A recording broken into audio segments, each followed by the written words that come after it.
Bueno, compañeros, a mí me toca explicar el capítulo 13, 14, 15 y 16 del libro El efecto Lucifer de Philip Zimbardo. Vamos a empezar con el capítulo 13, que es el estudio de la dinámica social, desindividuación, deshumanización y maldad por inacción. Empezamos con un escrito de Jonathan Swift que denomina la historia del ser humano como eventos crueles y violentos provocados por la maldad del hombre, a quien cataloga como un insecto dominado por su egoísmo que solo perjudica a la tierra. Se hace mención de cómo el humano cae de la perfección cuando nos encontramos en el paraíso, en el momento en el que Adán sucumbe a la maldad y a la desobediencia ante Dios, o sea, hacia la serpiente que es Satanás. Jean-Jacques Rousseau, con el desarrollo del tema de la influencia corrupta de las fuerzas sociales, nos comparte su concepto sobre el hombre primitivo y cómo éste pierde su bondad y su nobleza a través de una sociedad corrupta. Para contrarrestar este concepto de un humano como víctima de una sociedad maligna, se dice que la persona nace siendo mala y con malas semillas genéticas. Se juzga al humano como un ser guiado por la maldad, cegado por su deseo ambicioso, el cual puede ser cambiado por reglas implementadas desde la religión, la educación y la familia. Es entonces cuando nos ponemos a analizar y preguntarnos, ¿la maldad viene insertada en el hombre o es el hombre quien decide ser malo?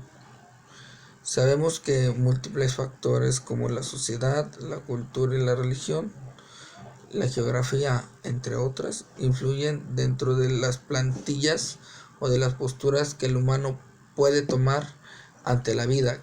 ¿Qué quiere decir esto? ¿De qué actitud va a tomar el humano o qué va a elegir ser? Si ser bueno o malo.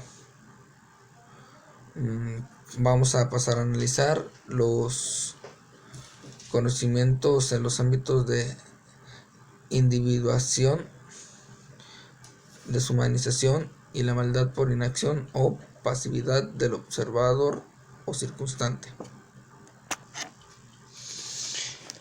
Iniciamos con la desindividuación, anonimato y destructividad. A través de la novela del Señor de las Moscas de William Golding,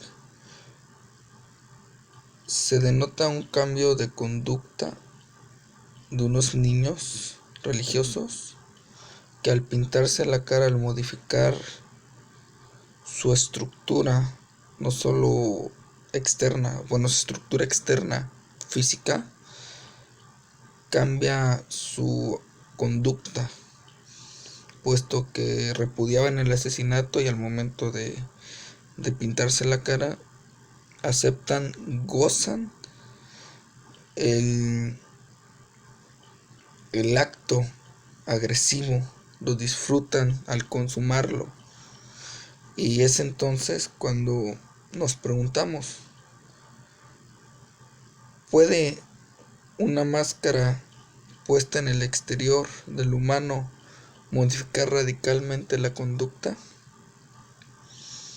A través de experimentos en donde se daba anonimato e identidad a participantes, se observaba que el anonimato y poder tiende a desencadenar en el humano la maldad que lleva dentro, puesto que no saber la identidad de alguien, al no reconocerles, les da el poder de realizar actos violentos en contra de sus semejantes, hasta llegar a una sensación vigorizante que produce el dominio y el control sobre el otro.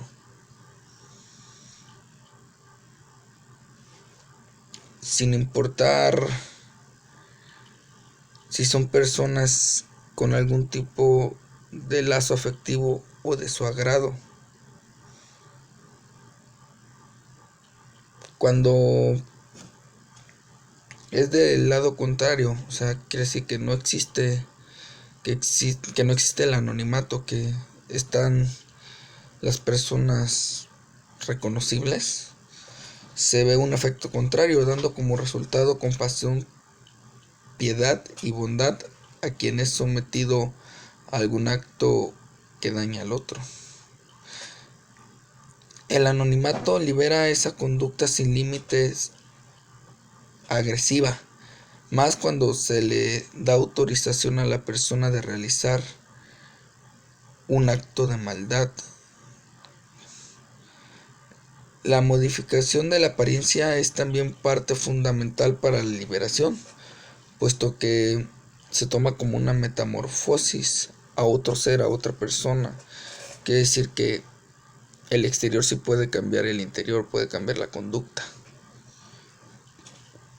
En base a datos culturales, se llega a la conclusión de que el cambio de una apariencia en el humano, por ejemplo, los guerreros, al hacer un cambio en su vestuario, se le facilitaban al matar, y de tener su vestuario común de persona común, daba una persona pacífica, pero cuando estos se cambiaban, se pintaban a su atuendo de guerrero, salía su instinto asesino, puesto que había un goce de anonimato.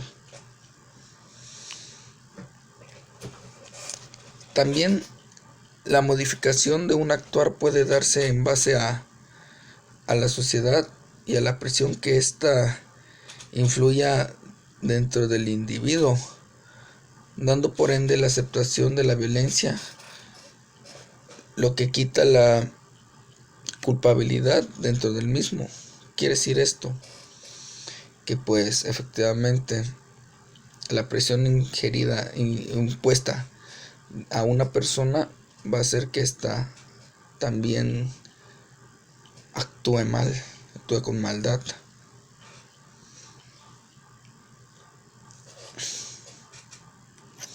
Cuando hablamos de deshumanización y desconexión moral, bueno, la deshumanización es el concepto constructo que se basa en quitarle su valor como humano a una persona, lo que da por resultado la suspensión de la moralidad que rige al hombre. Se ve reflejado dentro del racismo, el prejuicio o la discriminación. Cuando se tiene una identidad carente de valor, ejemplo, los discapacitados, se dan condiciones para que las personas normales, morales, rectas e idealistas cometan o realicen actos inhumanos, puesto que al discapacitado se le quita su valor de humano y se le da un valor, una calidad de objeto. A través de experimentos observamos un patrón que nos dice que al deshumanizar a las personas y darle valor menor, se observa el quiebre de la moral y la bondad de a quien se le da poder. Se observa que las etiquetas pueden servir para un bien o mal. Quiere decir esto, que si dicen que eres un ser sociable, un ser bueno, un ser amable, tienen más consideración que si dicen que eres un ser malo.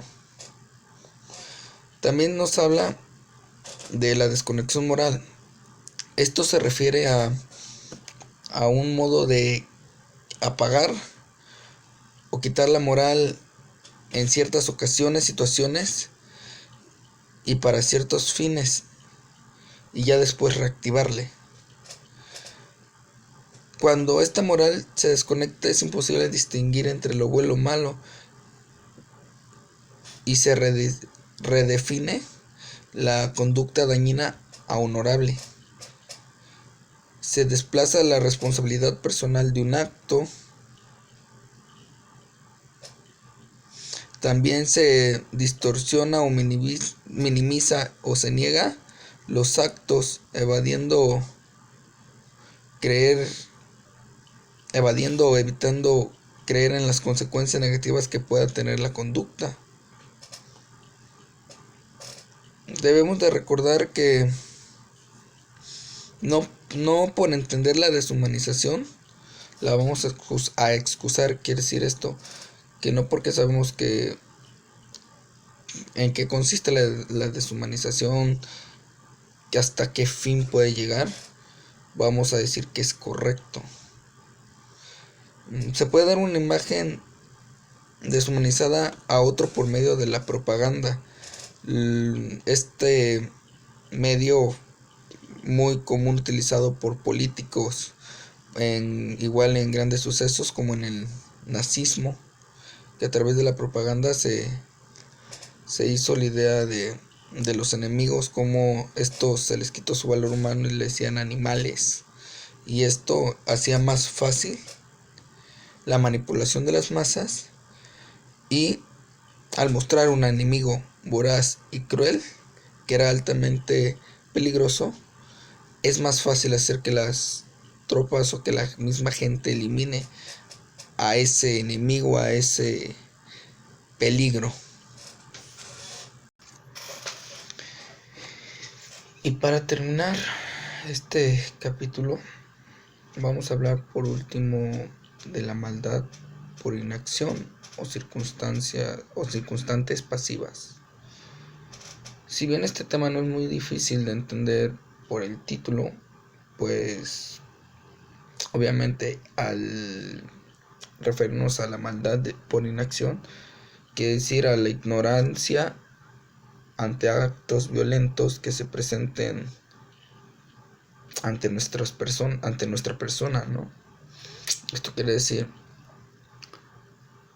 el humano observa el acto violento y tiende a evitar el contacto con el acto, puesto que hay múltiples factores que se lo impiden, ¿no? Puede ser desde un factor normativo, penal, un factor social. Igual pueden ser porque piensen que alguien más va a intervenir, no es necesario que yo intervenga en el acto, y es el mismo pensamiento que se va multiplicando entre humano y humano lo que hace que sea posible que esta maldad, esa violencia siga ocurriendo y siga triunfando el mal ante la bondad. También tenemos que las instituciones son fundamentales para la inacción, puesto que observamos casos como en la religión, los obispos, que se ha sabido del abuso a niños, y es la misma religión quien los encubre por querer salvar su imagen. Todo esto son partes, como lo vuelvo a reiterar, de los múltiples factores que detienen el actuar del humano, de un buen actuar del humano, haciendo que todo esto que englobamos de la maldad, desde la